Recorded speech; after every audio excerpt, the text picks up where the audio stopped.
This is what the mirror ball looks like at night.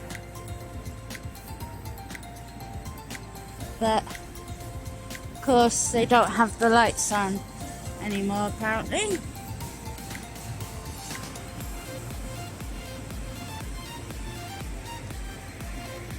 As it used to light up. I hear.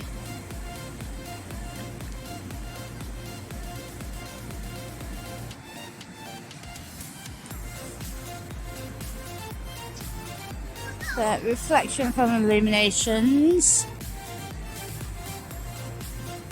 You can see the glistening. And it's turning round and round. So that's the mirror ball in Blackpool. Thanks for watching, and I'll see you in the next video.